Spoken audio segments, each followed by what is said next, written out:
नेपाली भूभाग अतिक्रमण गर्न भारतको मनोबल बढिरहेको छ। भारत अगाडि बढिरहेको छ।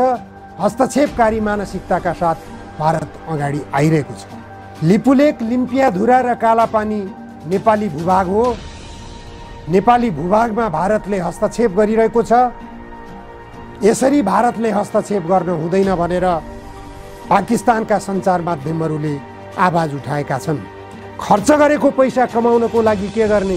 भ्रष्टाचार गर्ने, यो देशलाई बेच्ने, यो देशलाई एमसीसी सम्झौता जस्ता राष्ट्रघाती सम्झौतामा फसाउने, यो देशका जल सम्पदाहरू भारतको कब्जामा पुर्याउने, यो देशका प्राकृतिक सम्पदाहरू विदेशी शक्तिको कब्जामा पुर्याउने अनि नेपालका नेताहरूले विदेशी बैंकहरूमा ढुकुटी जम्मा गर्ने। यही हो चुनावको परिणाम। चुनावहरू मनगढन्ते हुन्, आत्मरतिमा रमाउने, राष्ट्रको ढुकुटी रित्याउने, नेपाली जनताका बीचमा एउटा आतंकको वातावरण सृजना गर्ने र देशलाई गृहयुद्धको भुमरीमा जगाउने बाहेक यी चुनावहरूबाट केही पनि हुनेवाला छैन।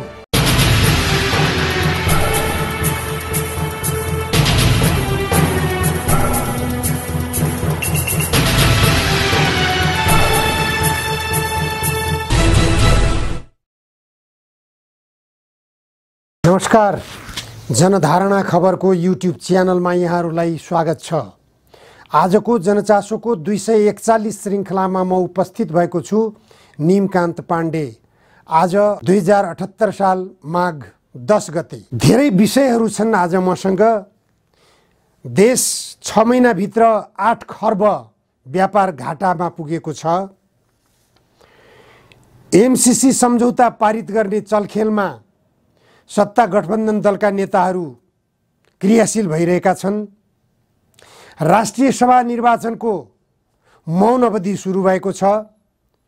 देशमा कोरोना संक्रमणका लागि अत्यावश्यक मानिने सिटामोलको अभाव भइरहेको छ। सिटामोल सबैभन्दा महत्त्वपूर्ण औषधि मानिएको छ कोरोना संक्रमणका लागि। त्यही सिटामोल पनि नेपालका औषधि पसलहरूमा उपलब्ध हुन छोडेको छ। स्थानीय निकाय निर्वाचन गर्ने वा सार्ने, यसमा सत्ता गठबन्धन दलहरू र प्रमुख प्रतिपक्षी दलका बीचमा दोहोरी चलिरहेको छ। प्रमुख प्रतिपक्षी दलले निर्धारित मिति अर्थात् आगामी वैशाख 22 गते नै स्थानीय निर्वाचन गर्नुपर्ने भनेर दाबी गरिरहेको छ भने सत्ता गठबन्धनले यसलाई अलि पछि धकेल्ने, सकेसम्म एकैपटक 3 निकायका निर्वाचन गर्ने भनेर भनिरहेको अवस्था छ। अर्कोतिर राष्ट्रिय प्रजातन्त्र पार्टीले आफ्नो विधानबाट हिन्दू राष्ट्र र राष्ट्र संस्था शब्दहरू हटाउन निर्वाचन आयोगले दबाब दिएको छ। त्यो दबाबलाई राष्ट्रिय प्रजातन्त्र पार्टीले अस्वीकार गर्दै अगाडि बढ्ने सम्भावना देखाएको छ। सम्भवतः राष्ट्रिय प्रजातन्त्र पार्टीले राष्ट्र संस्था पुनर्स्थापना र हिन्दू राष्ट्र स्थापनाको लागि आन्दोलनका घोषणा गर्न सक्ने सम्भावना बढेर गएको छ। यसैबीच चीनको द इकोनोमिक्स टाइम्सले उल्लेख गरे अनुसार चीन सरकारले नेपाली युवाहरूलाई चीनको सेनामा भर्ना सुरु गर्ने तयारी गरेको छ। भारत सरकारले गोर्खा भर्ती केन्द्रको नाममा, गोर्खा सेनाको नाममा नेपाली युवाहरूलाई चीन भूमिमा चिनिया सेनाहरूसँग लडाईँको मैदानमा पठाउने, पाकिस्तानी सेनाहरूसँग लडाईँको मैदानमा पठाउने गरिरहेको सन्दर्भमा चीनले पनि नेपाली युवाहरूलाई आफ्नो सेनामा भर्ना गर्ने प्रक्रियालाई अगाडि बढाएको कुरो समाचार माध्यमहरूमा आएको छ। द इकोनोमिक्स टाइम्सले यो कुरा लेखेको छ। यसैबीच भारत सरकारले लिपुलेकमा सडक विस्तारलाई तीव्रता दिएको छ। सडक विस्तारलाई तीव्रतासँगै त्यहाँ सडक कालोपत्रे गर्ने काम पनि जारी रहेको छ। एकातर्फ सडक कालोपत्रे गर्ने कामलाई निरन्तरता दिइरहेको छ भने अर्कोतर्फ सडकलाई कैलाश मानसरोवरसम्म लैजाने भनेर स्वयं प्रधानमन्त्री नरेन्द्र मोदीले उद्घोष गरे अनुसार त्यो कामलाई निकै सक्रियतापूर्वक लगिएको छ। 10 गजा क्षेत्रमा भारतले एसएसबी फोर्सको सुरक्षा पोस्ट संरचना निर्माण गरेको विषयले पनि निकै विवाद सिर्जना गरेको छ। नेपालका तर्फबाट सो संरचना निर्माणको विरोध गरिएपछि भारतले त्यहाँबाट सुरक्षा पोस्ट हटाउने तयारी गरिरहेको पनि बुझिएको छ। सबैभन्दा महत्त्वपूर्ण कुरा अहिलेको परिस्थितिमा नेपालमा एमसीसी सम्झौता नै जल्दो बल्दो विषय बनेर आएको छ। एमसीसी सँग प्रधानमन्त्री शेरबहादुर देउवा र सत्ता गठबन्धन दलका माओवादी केन्द्रका अध्यक्ष प्रचण्डले प्रतिबद्धता पत्र पठाएको कुरालाई यी दुवै नेताहरूले प्रतिबद्धता पत्रमा के लेखिएको छ भन्ने कुरा अहिलेसम्म सार्वजनिक नगरेका कारणले गर्दाखेरि एमसीसी सम्झौता अविलम्ब पारित गर्नको निम्ति सत्ता गठबन्धन दलका नेताहरू तयार छन् भन्ने कुरालाई पुष्टि गर्न गइरहेको छ। एमसीसीले उक्त प्रतिबद्धता पत्रमा के लेखिएको छ भन्ने कुरालाई एमसीसी कार्यालयबाटै खुलासा गरिएको छ। एमसीसी कार्यालयले सार्वजनिक गरे अनुसार प्रधानमन्त्री शेरबहादुर देउवा र प्रचण्डले व्यक्त गरेको प्रतिबद्धता पत्रमा प्रतिनिधि सभाबाट एमसीसी सम्झौतालाई पारित गराउनको निम्ति जसरी पनि वातावरण बनाइनेछ भनेर उक्त पत्रमा लेखिएको छ। पारित गर्नको निम्ति वातावरण बनाइने भनेको के? ठाउँ ठाउँमा प्रचण्डले भन्ने गर्नुहुन्छ एमसीसी सम्झौता पारित गर्ने हो, अमेरिकाको सहयोग हामीलाई चाहिएकै छ, अमेरिकाको सहयोग हामीले अस्वीकार गर्ने भनेका छैनौँ, त्यसकारण एमसीसी सम्झौता पारित गर्नको निम्ति हामीले वातावरण बनाउन पर्ने भएको छ। एमसीसी सम्झौतालाई पहिले संसदबाट पारित गर्नुपर्ने भन्ने प्रावधान लेखिएको थिएन, पछि पारित गर्नुपर्ने भनेर प्रावधान थपिएको हुनाले यसले जटिलता पैदा गरेको छ भनेर प्रचण्डले बोल्ने गर्नुभएको छ।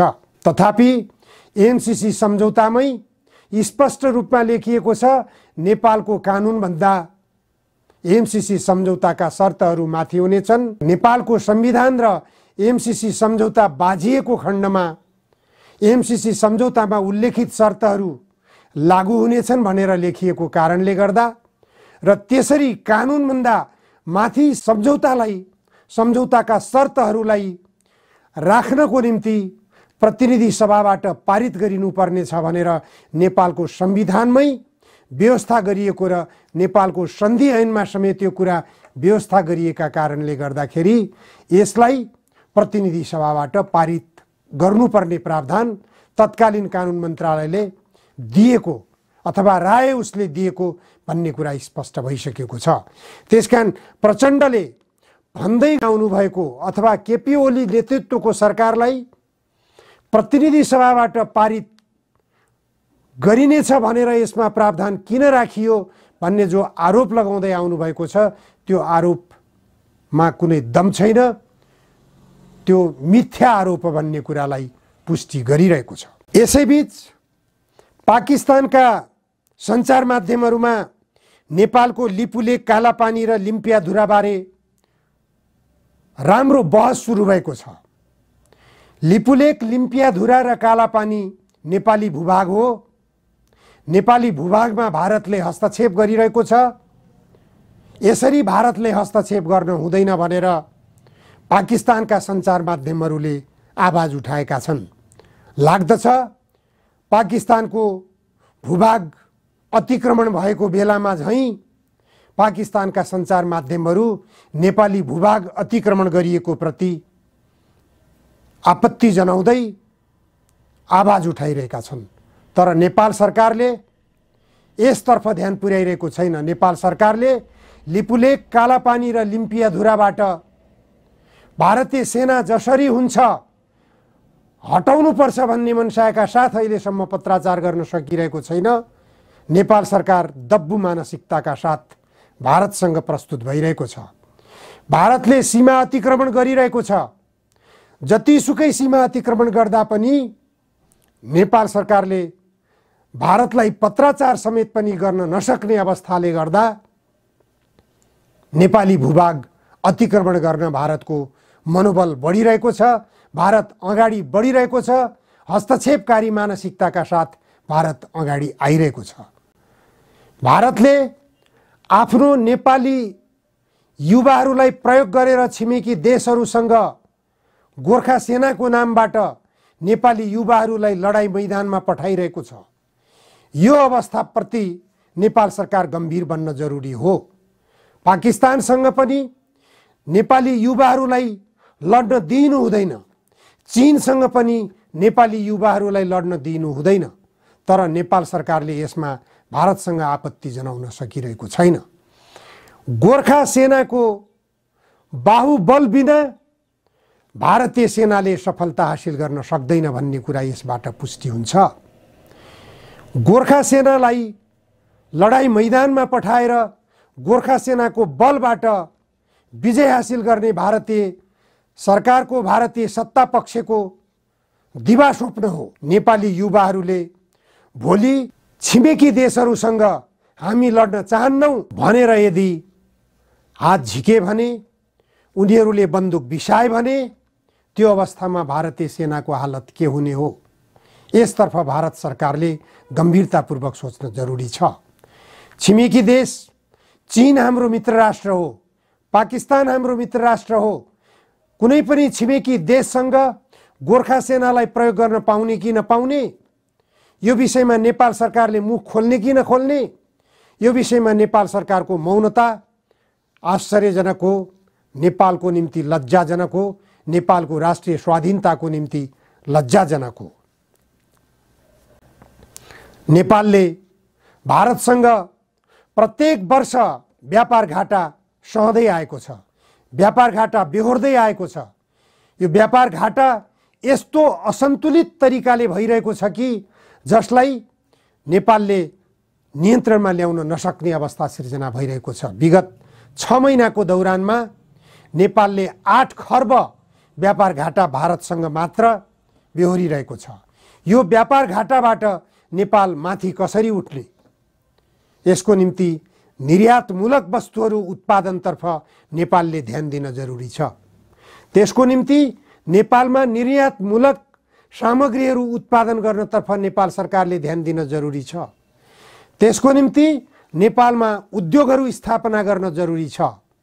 उद्योगहरू स्थापना गर्नको निम्ति नेपालमा विद्युत उत्पादन जरुरी छ। विद्युत शक्ति उत्पादन गर्नको निम्ति नेपालको जलसम्पदा नेपालले नै प्रयोग गर्न जरुरी छ। नेपालको जलसम्पदा प्रयोग गर्नको निम्ति भारतीय कब्जामा नेपालको जलसम्पदालाई जानबाट रोक्न जरुरी छ।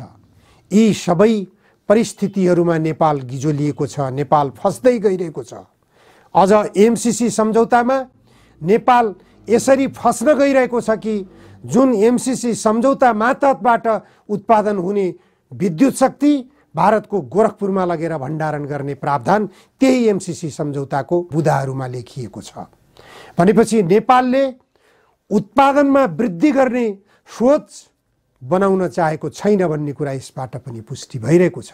नेपालको जलसम्पदाबाट उत्पादित विद्युत शक्ति भारतको गोरखपुरमा लगेर भण्डारण गरिन्छ भने नेपालमा उद्योगहरू कसरी स्थापना गर्ने, नेपालमा उत्पादन वृद्धि कसरी गर्ने, नेपालमा उत्पादन वृद्धि गर्न सकिएन भने निर्यात कसरी बढाउने, नेपालले निर्यात बढाउन नसक्ने हो भने नेपाललाई आत्मनिर्भर कसरी बनाउने, नेपाललाई आत्मनिर्भर बनाउन सकिएन भने विदेशबाट आयात गर्ने उपभोग्य सामग्रीहरू कसरी आयात गर्न बन्द गर्ने, अनि आयात गर्न बन्द नगरिएपछि नेपालले व्यापार घाटाबाट कसरी उन्मुक्ति पाउने। सत्ता गठबन्धन दलका नेताहरू र प्रमुख प्रतिपक्षी दलका नेताहरू चुनावको निम्ति झगडा गरिरहेका छन्। कुन निकायको चुनाव गर्ने, स्थानीय निकायको, केन्द्रीय निकायको, प्रदेश निकायको चुनाव, कुन निकायको चुनाव गर्ने, यो द्वन्द्वको भुमरीमा राजनीतिक दलहरू फसिरहेका छन्। तर कुनै पनि निकायको चुनावबाट देशले समस्या समाधान गर्न सक्दैन भन्ने कुरा स्पष्ट छ। स्थानीय निकायको चुनाव 5 वर्ष अगाडि गरियो। स्थानीय निकायका जनताको समस्या समाधान के गरियो? के समस्या समाधान हुन सक्यो स्थानीय निकायको चुनावले? प्रदेश निकायको चुनावले समस्या समाधान के गर्यो? समस्याहरूलाई झन् विकराल बनाइरहेको छ, खर्च बढाइरहेको छ, नेपालको सार्वभौम अखण्डतामा खतरा पैदा गराइरहेको छ, छिमेकी देशको गिद्धे दृष्टि बढाइरहेको छ। यसले गर्दा केन्द्रीय निकायको 2/3 बहुमतको निकटको सरकार बन्यो। आखिर के पायो नेपाली जनताले, नेपाल राष्ट्रले के पायो? नेपाल राष्ट्रले पनि केही पाउन सकेन, नेपाली जनताले पनि केही पाउन सकेनन्। त्यसकारण यी चुनावहरूबाट केही पनि हुन सक्दैन। यी चुनावहरू मनगढन्ते हुन्, आत्मरतिमा रमाउने, राष्ट्रको ढुकुटी रित्याउने, नेपाली जनताका बीचमा एउटा आतंकको वातावरण सृजना गर्ने र देशलाई गृहयुद्धको भूमरीमा जगाउने बाहेक यी चुनावहरूबाट केही पनि हुनेवाला छैन।